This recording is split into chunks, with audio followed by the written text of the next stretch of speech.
der BOE hier auf der Vision Stage. Ihr könnt gerne hier vorkommen, denn uns erwartet ein richtig spannender Speaker, der zwischen dem Silicon Valley und Mexico City pendelt. Deswegen nutzt diese Chance, ihn zu hören und hierher zu kommen. Und ich werde jetzt auf Englisch switchen, damit uns der Speaker auch verstehen kann und seine Ankündigung auch hört.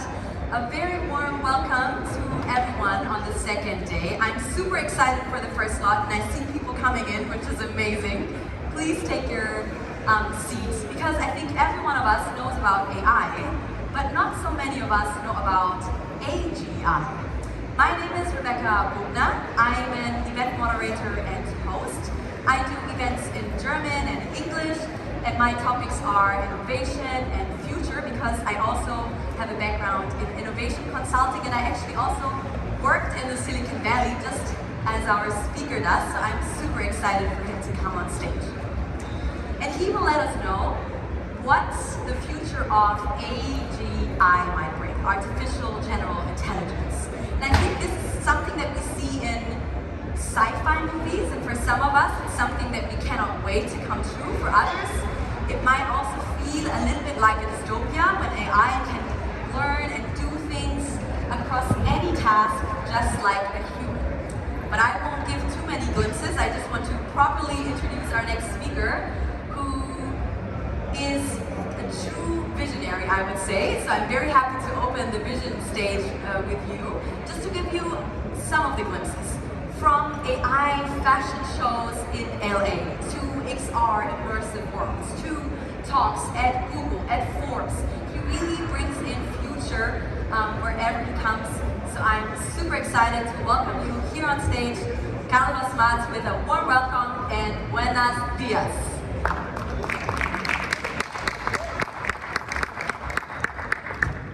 Guten Morgen, Deutschland. I did that right? I nailed it. Yes. Good morning, how are you? Thank you so much for being here. I'm so excited to be in Germany again. I love it here, and thanks for the invitation. My name is Carlos Mats. This is the best picture that has been ever taken of me, so I'm gonna use it forever. That's me, I swear. And I'm super happy to be here. I'm gonna be talking today about artificial general intelligence. We have all known about AI, right? But how many of you have learned about AGI, artificial general intelligence? Have you heard about it before? Yes, no? So? So AGI. AGI is basically the step that goes after the era that we have right now of artificial intelligence. It's the next step, it's the next evolution. So this conference is actually a register because we are in an inflection point in humanity right now. It cannot be overstated how important artificial intelligence as a technology to change the entire civilization of humankind is, honestly. It is very akin to the Cambrian explosion. The Cambrian explosion is this unprecedented emergence of organisms that happened about 500 million ago, where the conditions of the Earth were such that it was allowed to organisms to just emerge and explode in all different varieties. Because, you know, the conditions of the Earth were just right for that. And I think we are in the Cambrian explosion of artificial intelligence right now. All the situations, all the things that have to be in place for an organism explosion of intelligence to happen, they are in place right now. It is happening. And that's why I think this is the most consequential next 5 years in the history of humanity, honestly, because things are really advancing at a rapid rate. So let's see at some inflection points, and I'm not being hyperbolic here. This is what we all in Silicon Valley really think. Like, we think that artificial intelligence is like rediscovering fire, honestly, which was a great inflection point about 1 million years ago. It provided heat protection and advanced hunting tools, and we could cook food after that. Then we had agriculture. We went from nomad, sedentary to human civilization about 12,000 years ago. Then we have the steam engine, which brought us the Industrial Revolution about 200 years ago. And then we invented the transistor, and I say we, but I had nothing to do with it. Foundation of modern electronics, the digital age, IT, the internet, it was only 76 years ago. Excuse me, we're going to change the... Yes, thank you. Thank you so much.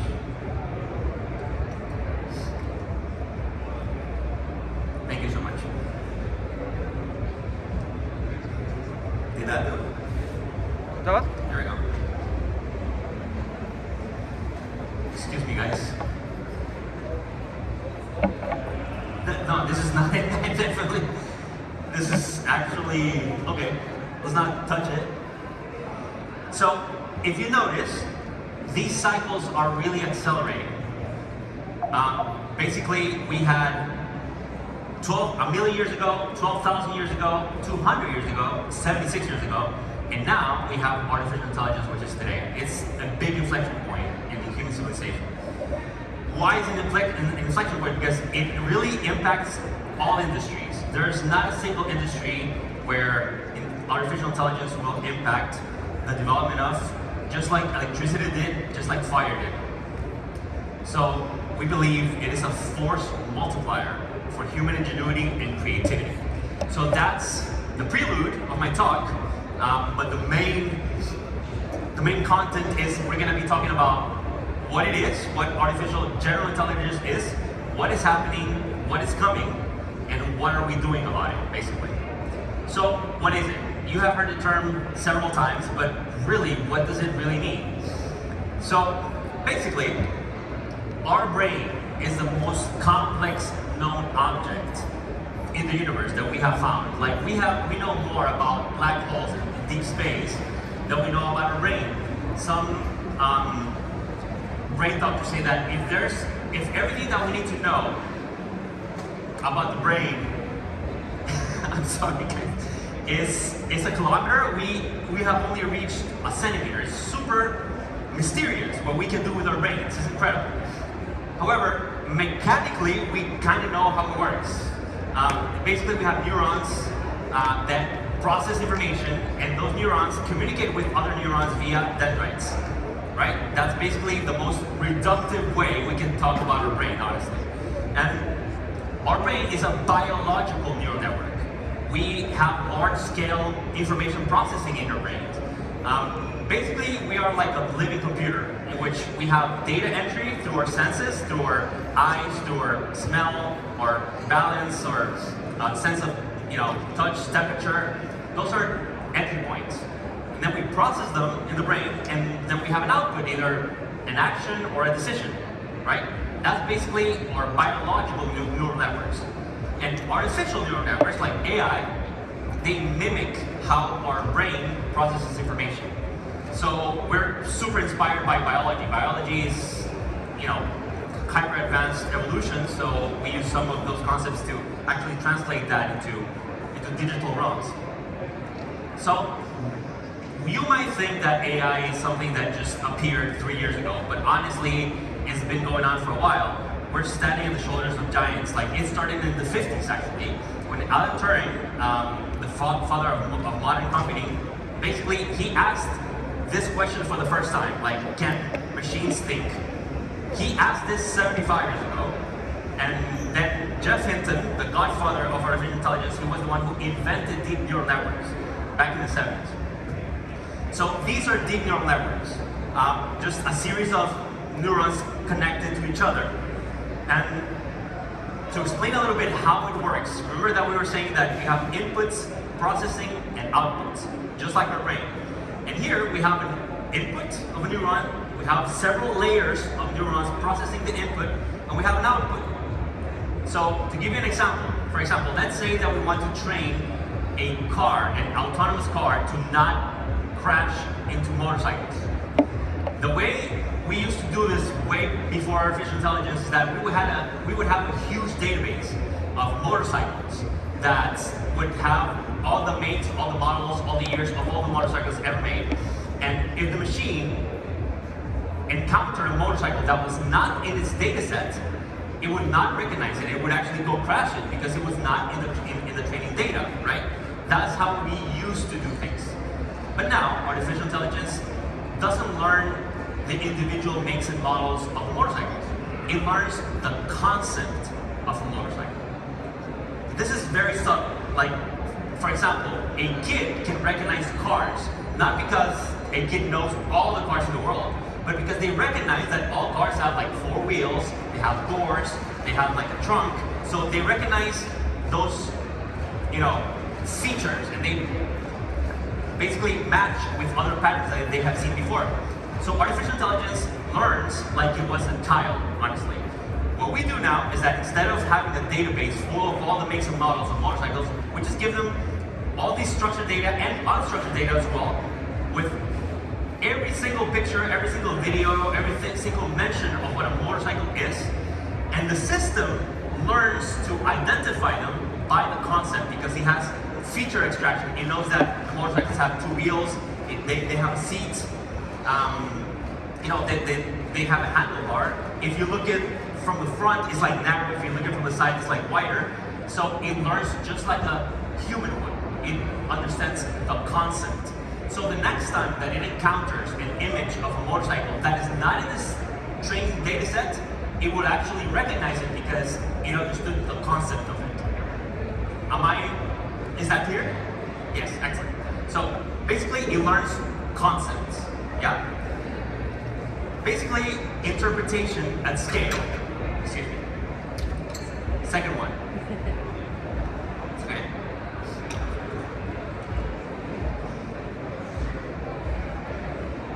Here we go. So when Jeff Hinton invented deep neural networks, there was not enough data to actually train them. There was not enough data in the world to actually make use of the invention that Jeff Hinton did. And basically, he had to wait until the world. This is weird. We didn't have. This was not happening yesterday, guys. So, have you encountered this in the internet before? The capture. So, let me tell you that this is you helping to train an AI identifying objects. Like you are actually confirming or, correcting the assumptions of a neural network. They're actually asking you, if this is a motorcycle, yes or no, and you're helping them train it. So every time you see this, it's you helping the neural network learn, okay? So that's basically what it is. In a very quick and reductive way, we basically have modeled artificial intelligence to our brains, the way we understand the world, the way we learn, right? So what's happening right now? We are in a profound shift in how things are processed, because every time you make something a lot faster and a lot cheaper, you have a qualitative change of what's possible. Basically, you can quantify it, but honestly, it's the way I describe it is like, it's like you found out that you have another room inside of your house, right? And you can quantify it. You can say, okay, I found this room, it's 3 meters by 7 meters, it has this height, so you can quantify the space. That is, that is one thing. But a qualitative change, it would be like you discovered not a room in your house, you discovered a portal to another dimension. That is qualitatively different, isn't it? You cannot really measure what the impact of that would be because you have no basis of comparison, honestly. So what's happening right now is exactly that. We are entering a qualitative change of what's possible. So we're gonna explore 3 different areas of things that are changing very rapidly right now. Medicine, which is the most important one in my view, creativity and productivity. So let's start with the most important one, medicine.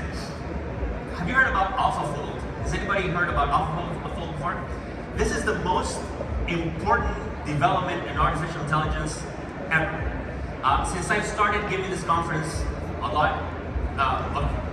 many years ago, I actually predicted that these guys would win a Nobel Prize, and because the invention here is so profound. Basically, proteins are the building blocks of life. Anything and everything that goes on in our body is a protein. It's metabolism, digestion, structural support, oxygen transport, hormones, antibodies, they're everywhere. They're basically the building blocks of life. However, they're made of amino acids, and depending on how many and which of those amino acids it comprises of, the shape changes. It can be like curled this way or curled the other way. So all these curls are actual proteins. Look at them. They're super complex. They're curled in different ways. And to find out the structure of each one of these proteins before, it used to take years. And why does the shape matter? Because depending on the shape, it will attach to some organs and to some tissues and will affect those tissues. So the 3D structure really, really, really matters here. Basically, what happened is that Google DeepMind was a company before Google acquired it. And this is a grand biology challenge that had been standing for 70 years. And the entire world has been trying to actually solve the problem of how do proteins fold. And basically, artificial intelligence, we fed all the information of all the proteins in the world, of all the amino acids that comprises them, and now AlphaFold can predict the shape of the proteins depending on the amino acids in like 3 seconds. Imagine spending 4 years trying to determine the shape of one protein, and now we can determine it in 3 seconds. That is a huge advance. And why is that important? Because now we can create new proteins. We can accelerate investigation in medicine, biochemistry, biotechnology. Basically, we can have revolutionary methods of treatments and medicine that we did not have before. If someone had like a very rare disease, we can now produce a single medicine for that person that did not exist before, because we can now produce new proteins that did not exist in nature before. This is huge. Like in no other time in humanity we had been able to actually understand how each of the building blocks of life actually work, and we're at that stage now.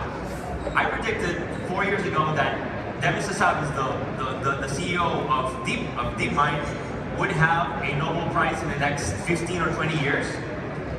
They gave them to him last year.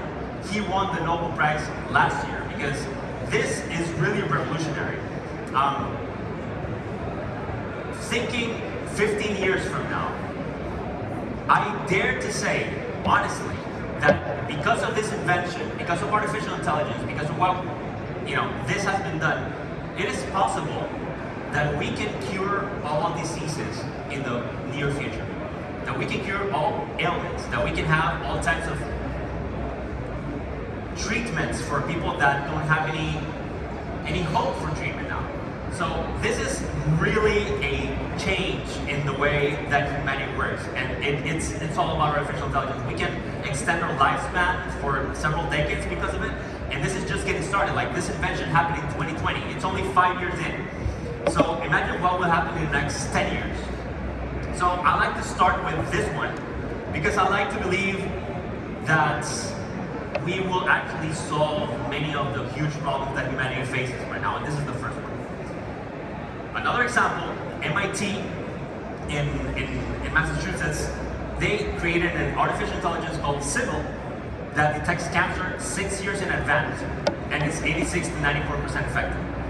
So imagine that you can have access to this treatment. Now it's expensive, obviously, but then it's going to be democratized. It's going to become way cheaper. It's going to become accessible to everybody else. So imagine if we could detect really, really bad ailments 6 years in advance with a 90% accuracy. It's a game changer. And this did not happen before artificial intelligence. So I like to start the conference with these examples because most people think that artificial intelligence is like talking to a chatbot, creating images, getting videos. It's actually way more profound than that, honestly. Like, these are generative artificial intelligence that not only generates text, it generates new proteins, it generates new methods of treatment for ailments. So I like to start the conference like this to actually give you a sense of how profoundly important this technology is. Now we can communicate with paralyzed people that have no way of communicating before via implants. They can actually connect to a large language model and they can translate their thoughts into words. And people that have not been able to communicate with their loved ones now are able to because of artificial intelligence. So that's medicine, right? That is the most important thing that's happening in the world right now in medicine. But it is affecting every single industry, like I said. Let's see some creativity ones. For example, in structural engineering, we have artificial intelligences that basically creates new shapes of structures that are way stronger and more durable than ever before. And not only the shapes is what matters, it's actually the new material that matters. We found, and I keep saying we, I had nothing to do with this, but as humanity, right? We found a new alloy of metal that, through artificial intelligence that we created, that can be repeatedly cooled and heated repeatedly without leaking. So it's not only the structural design that is novel, it is the actual material that it is made of that is novel, that we did not have before artificial intelligence. So it's a big revolution in art, in design, in fashion. For example, this image won an art competition, and nobody knew that it was made by artificial intelligence. And when the actual artist came out to say that it was the image created by AI, it was a big controversy because the judges feel like they were, lied to and all that. Just to give you a sense that if something that was created, honestly, it was created by a human, because a computer cannot do this by itself. It has to be prompted. You have to prompt the entire scene. But if it can do this, it means that it can transmit emotion. So, is artificial art not real art? Is it not art if it transmits real emotion? We're actually delving into very philosophical themes with artificial intelligence, because it goes deep into the psyche of what we really are as humans. This is gonna go on forever, I think. So let me show you. Thankfully, 3.5 years ago, I had the opportunity to create the first AI fashion show in Latin America. I am based in Silicon Valley and New Mexico. And we created the first artificial intelligence fashion show. And let me show you a little bit about it. It was the AI fashion night, where we partnered up with a fashion brand, and we did everything that you're gonna see was made with artificial intelligence. The designs of the clothes, the music, the stage setup, everything was made with AI. And it was the first time that we actually did that in history in Latin America. Check it out.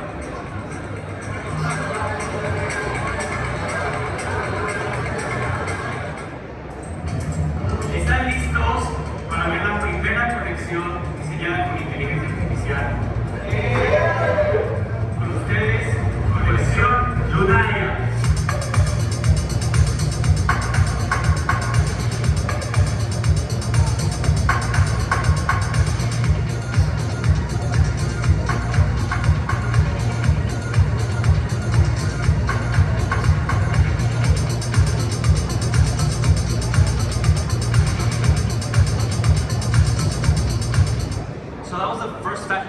Artificial intelligence in Latin America. I was not a fashion designer before artificial intelligence. Now I am, I guess. And we partnered up with a fashion brand, and they created all the designs physically, and we had a mix of virtual models and physical models. It was very nice. It was in Mexico City in Club 51, and it was a great show. We were all very, very happy about it, and we did it in record time. Basically, we put up the entire show in like 4 weeks.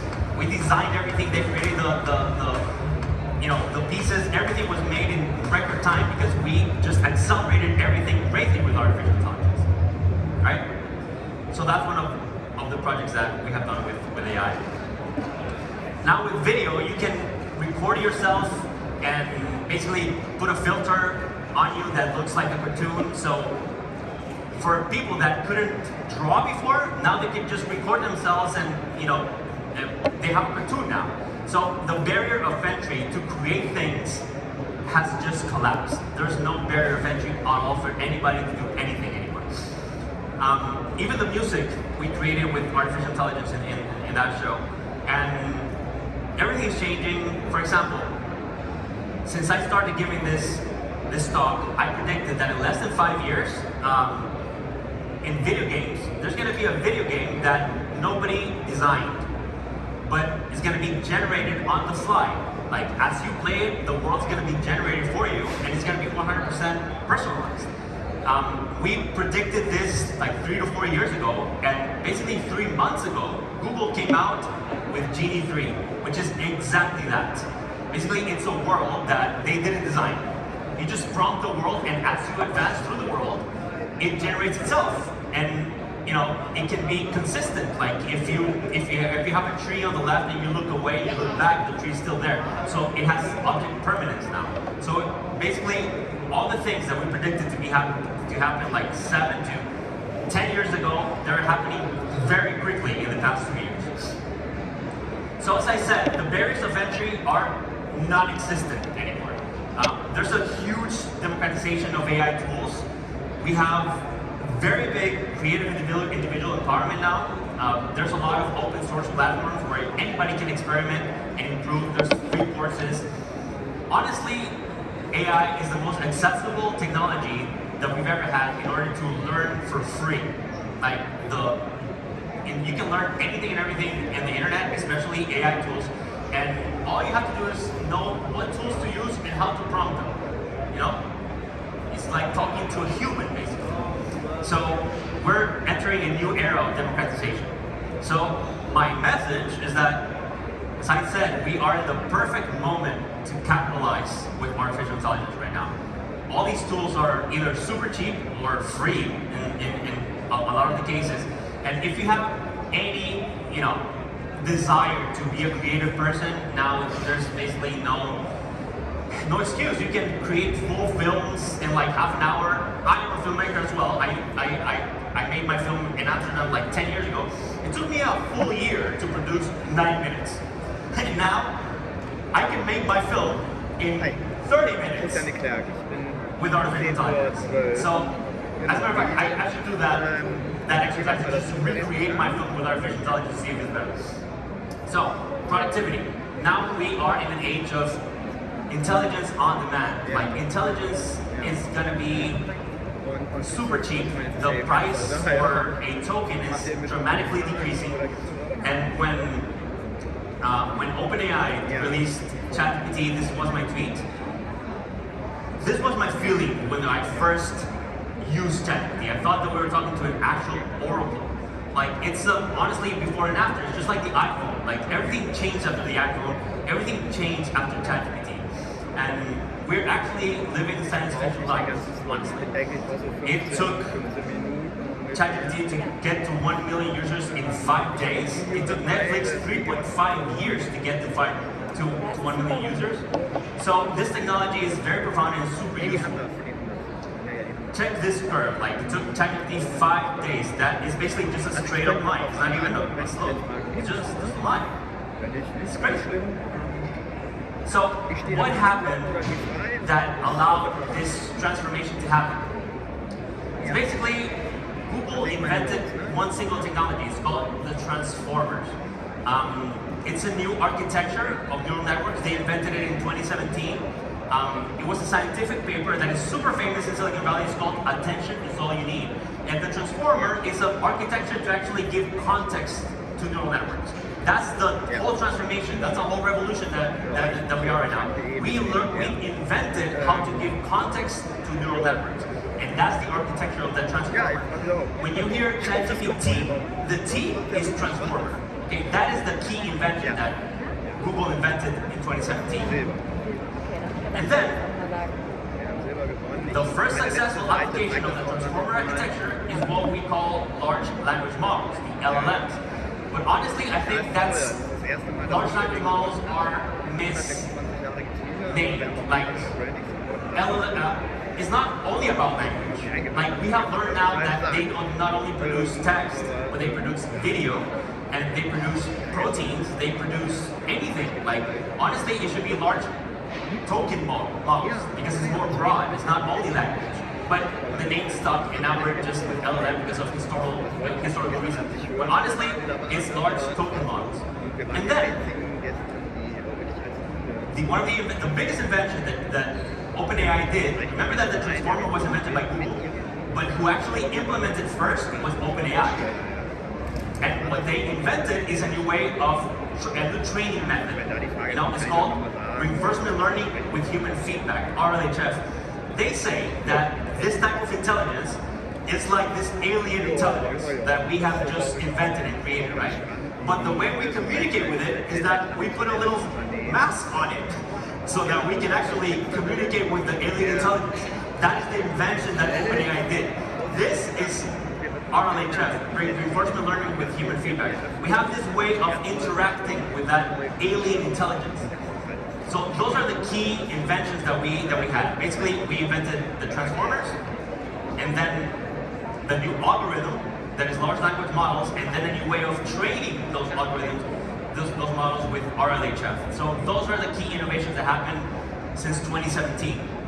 So like, yeah, 9 years ago we've been in this.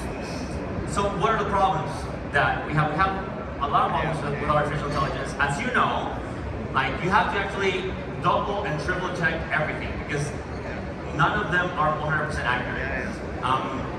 Before Google Gemini was released, there was a private version called Google Bard, horrible name.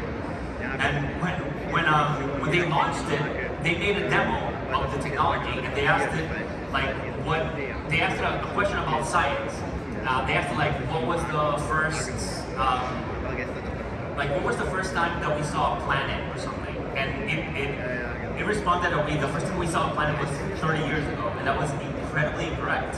And this was live on the live demo, and it completely failed, and it took out $100 billion US of the stock of Google back then. So it was kind of ironic because they invented the whole transformer technology, but OpenAI grabbed it and ran with it, and Google had a hard time catching up. However, they're not playing catch up anymore. They're in the lead. They're the best model out there. So we basically have a lot of what we call hallucinations. Just artificial intelligence just makes up stuff. Like if you ask, like do this exercise, ask the artificial intelligence something that you're deeply knowledgeable about, like something that you're like an expert in, and you can identify, wait, this is like 90% right, but the last 10% is completely wrong, completely misleading. Try that for yourself, like something that you really know. So that way, that when you ask it something that you don't know, you will understand that 10 to 50% of that way saying is completely wrong, right? So please double and triple check everything. So why do hallucinations happen? Basically, the training data set of large language models is the entire internet. And we all know that the entire internet is filled with jokes, concepts that are completely erroneous, deprecated information, lies, myths, fiction, drama, you know, it's filled with that. So all these large language models were trained with all that information.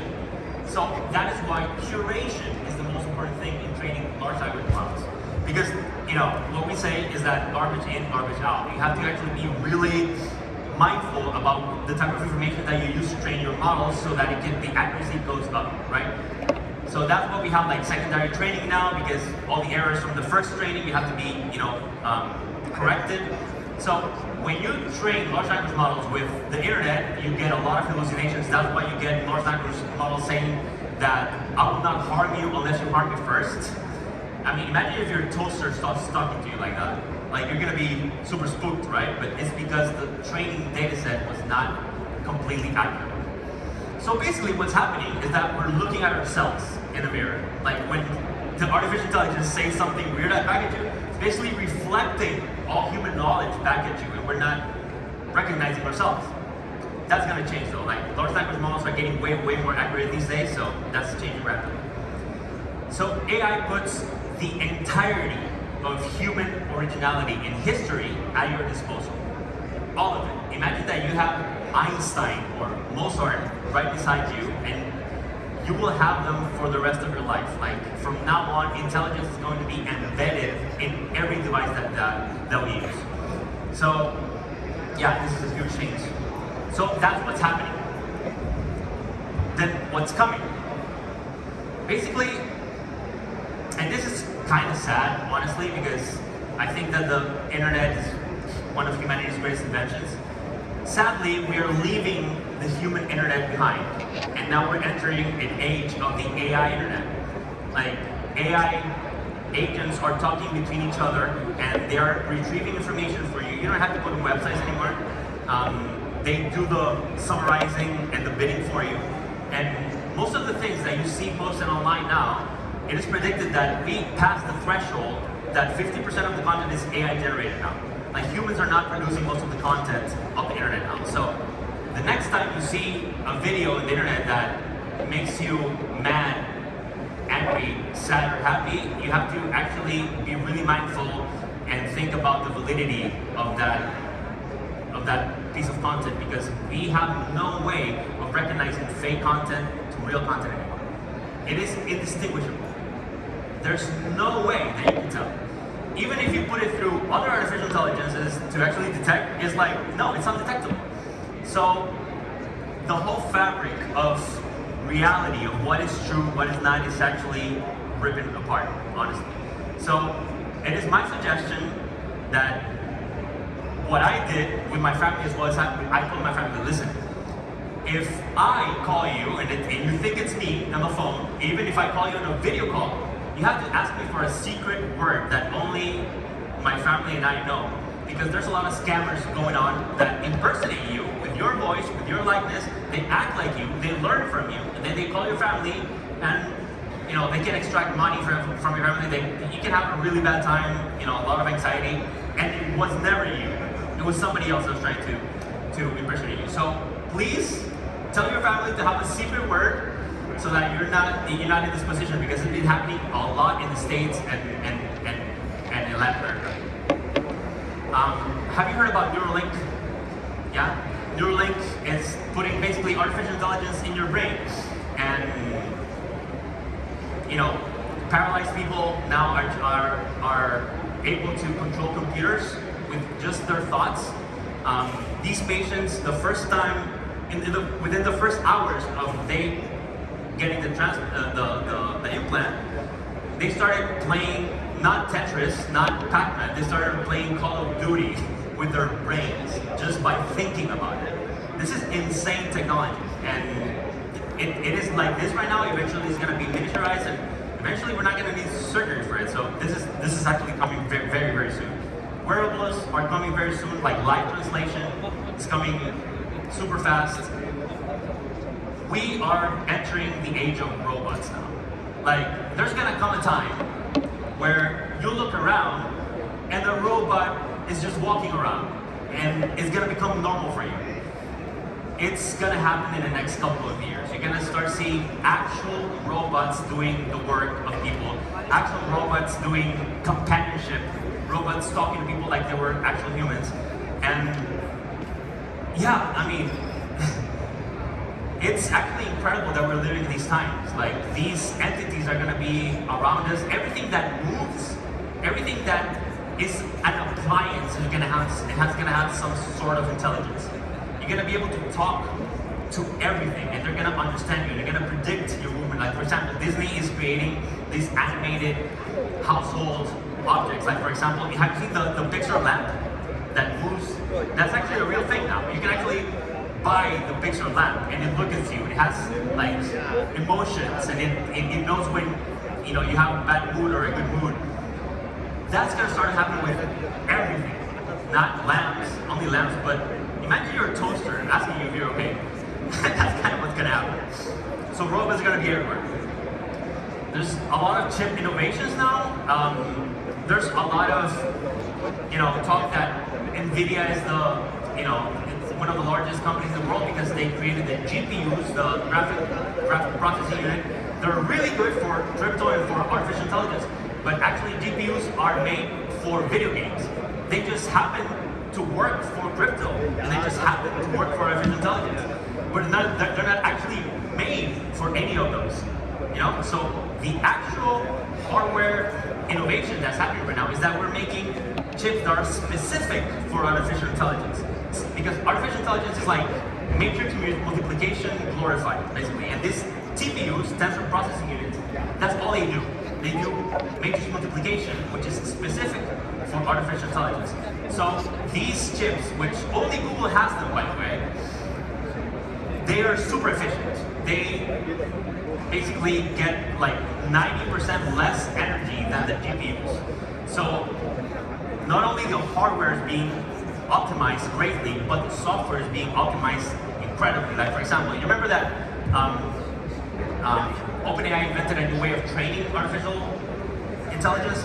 Now this company from China called DeepSeek, they invented a whole new way of training artificial intelligence that takes way less energy and is way faster, and it's called manifold constrained hyperconnections. Super fancy name, but it only means that basically you take different routes of training.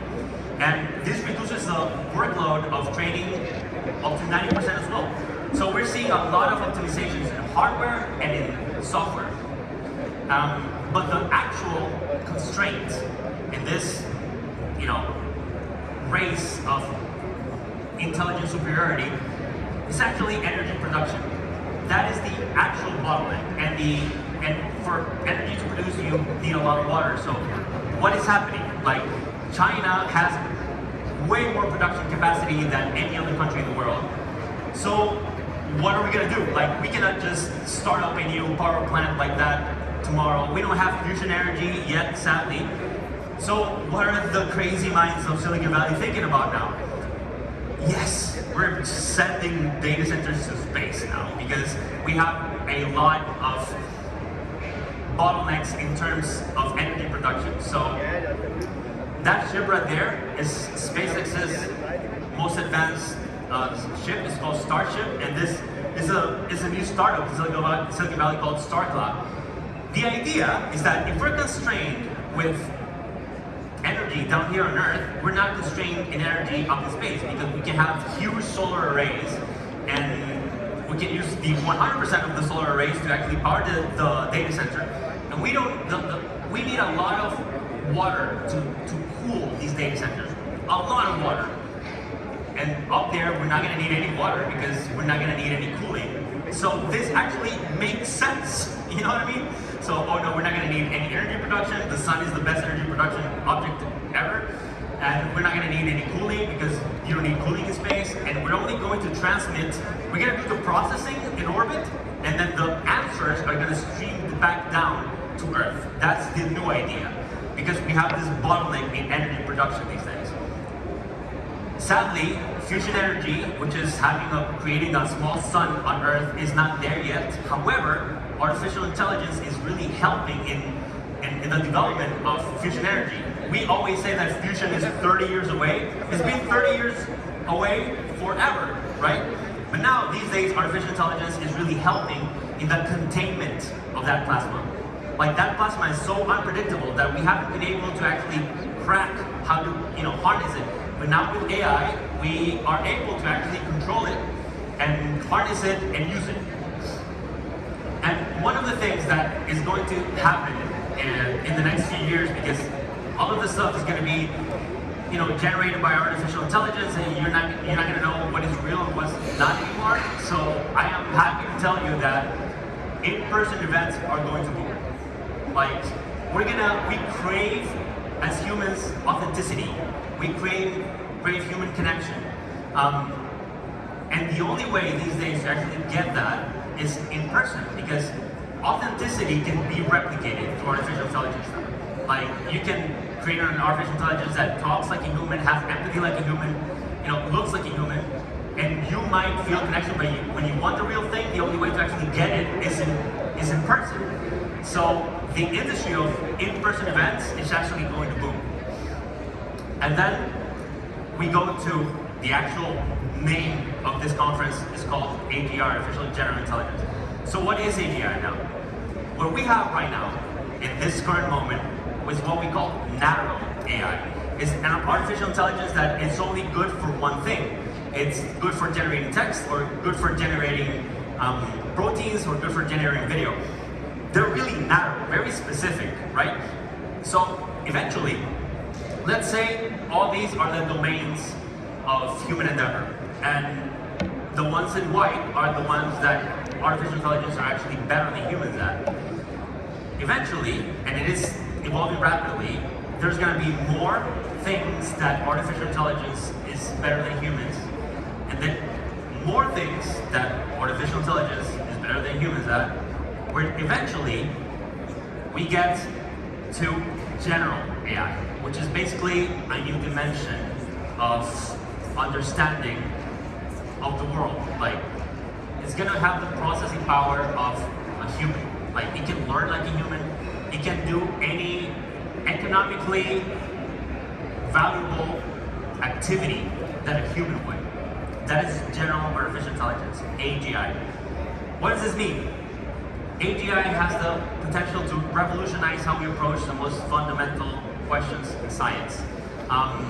Basically, all the mysteries that we have in the world are starting to actually unravel. It has the potential to elevate humanity. Well, to elevate humanity. Climate change is one of the biggest, threats in the world, and now we have artificial intelligence that actually predicts weather better than anything in the world. So we have that, and imagine compressing 500 years of scientific discovery in just 1 year. That's in the near future. We need regulations, we need ethics, and we're closer. AGI is at the top of it, we are down here. We're in AI research and AI agents. So we think, and the entire Silicon Valley culture thinks, that we're gonna get AGI in the next 4 years. So this 4 years are the best time to get into AI. It's the best time to actually get into the wave. It's the best time to actually command the wave, because we are still early. We're super early.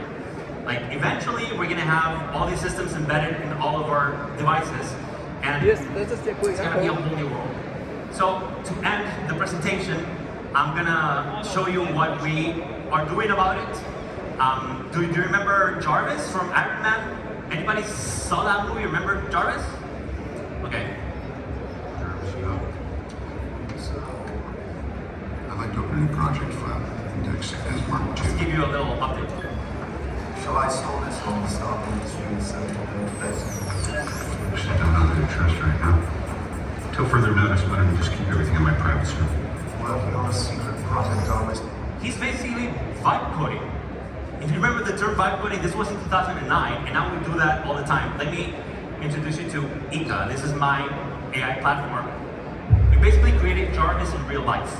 This is an AI platform that companies can use. I can ask it, like, Ika, create a new task every Tuesday morning inside of marketing called campaign review. Assign it to me and generate the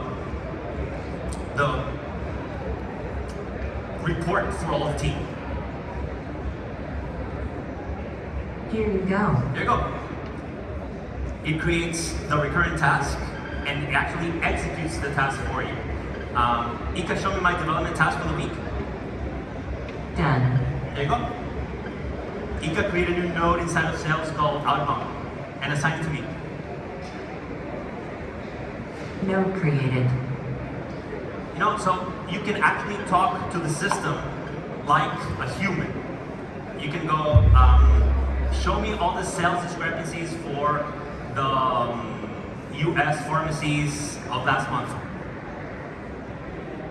Estas son las discrepancias de ventas de hoy. You can now talk to your company because Ika connects to all your data. This used to be science fiction. Ika, show me this automation. Este es el proceso de cuadre de ventas diario. This software is going to be normal for all of you. This is the software of 2030s. Show me the discrepancies of the warehouses in the next quarter. Ok, aquí están las discrepancias de pedido. Show me this process.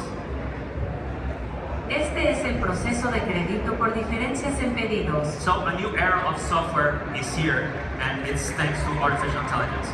I am way over time. I'm sorry. This is me. I'm super happy to be in Germany again, and thank you for the invitation. Thank you so much. Thank you, Carlos. I think there was a lot that you shared with the audience. Thanks so much. And I'm sure you will be open for questions. 100%. Right? So if If there's you have time. questions, make sure you catch Carlos while he's still here.